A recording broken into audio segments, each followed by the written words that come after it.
السلام عليكم. اليوم ان شاء الله غادي نصايبوا كيكه ديال الحامض بالحليب والحامض والعصير ديال المندرين. كنحتاجوا لهاد الكيكه 4 ديال البيضات ونغسلهم. المقادير انا غادي انا خدامه وانا غادي نقول لكم المقادير.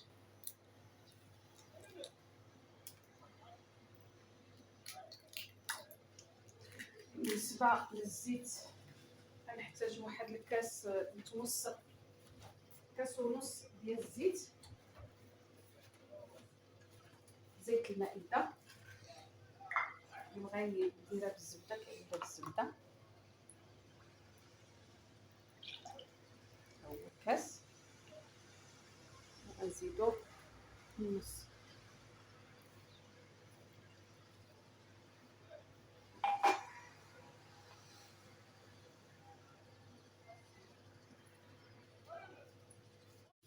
بالنسبه للسكر قلنا كاس ونص، ها هو كاس. ميكونش عامر بزاف باش ما يجيش حلو، اللي ما كيبغيش الحلاوه يدير غير كاس. ها هو النص صافي. وغادي نزيد عليها بوزاس ديال السيترون مشكوك صافي. وغادي نخدم غنطلع البيض والسكر والزيت حتى يوليو لي بيضين. اما نطلعهم بالباتور ولا نطلعهم بهاد مولينيكس ولا نخدمهم غير بيدي، ماشي مشكل.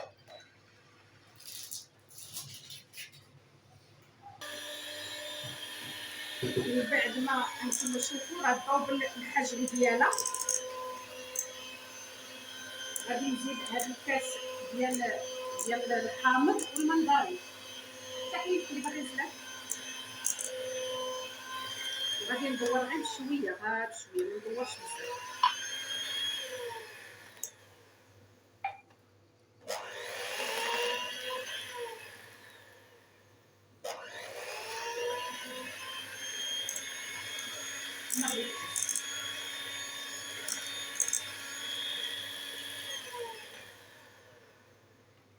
صافي غادي نزيد كاس ديال الحليب صغير والنص. صافي هو فين هو. غادي نخلط غير بشي سباتول باش ما طيحليش.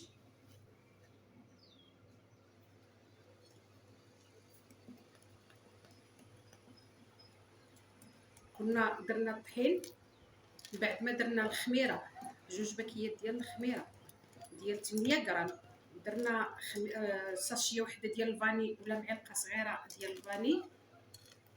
كنزيدو الطحين من 10 حتى ل 15 المعالق ديال الطحين.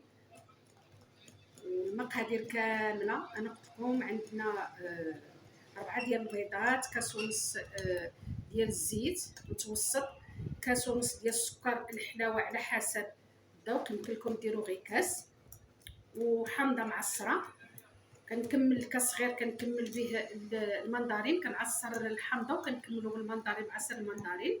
وكندير كاس ونص صغير ديال الحليب ولوزيس ديال لو سيترون و2 باكيات ديال الخميره وباكيه ديال الفاني، ومن 10 حتى ل 15 المعالق على حسب، حيت كاين البيض كيكون صغير كيكون كبير،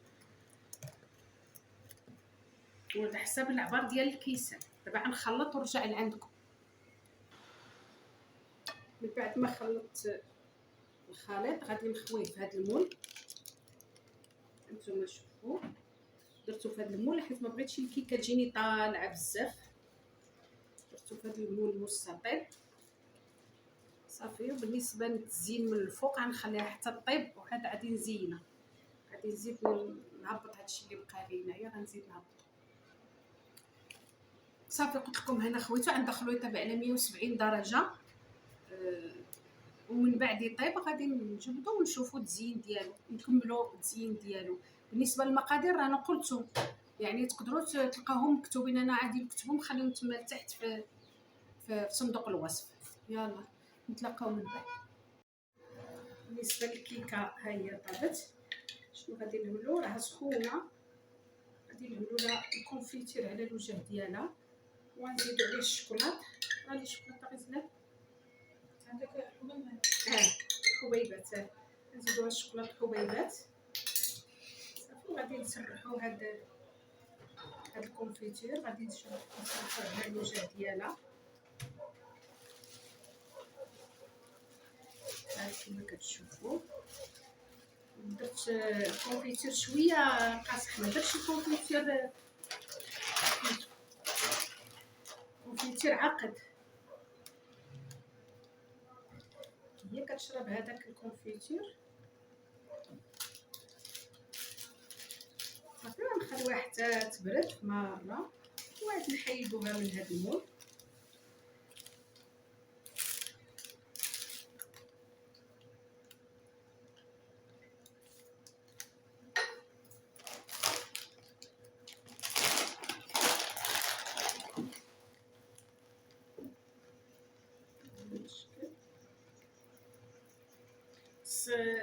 تكون سخونه، ضروري سخونه باش الكونفيتير غيلصق عليها وغتشرب هي الكونفيتير، غتجي معلكه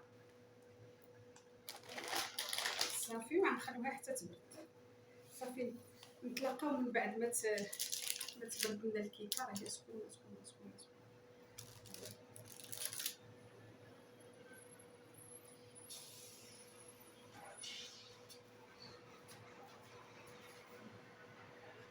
الكيكه هي طابت، كتجي على هذا الشكل، كتجي هشيشه وبنينه. ودرت لها دهنتها بشويه ديال الكونفيتير من على الوجه ديالها، درت لها شويه ديال الشوكولا ودرت هاد بقات لي شويه حيت داك المول ما هزليش العجينه كامله واللي بقات لي درتها في المول هذا. درت انديفيديال حتى هما، درت لهم شويه ديال الشوكولا من الفوق يجيو على هذا الشكل.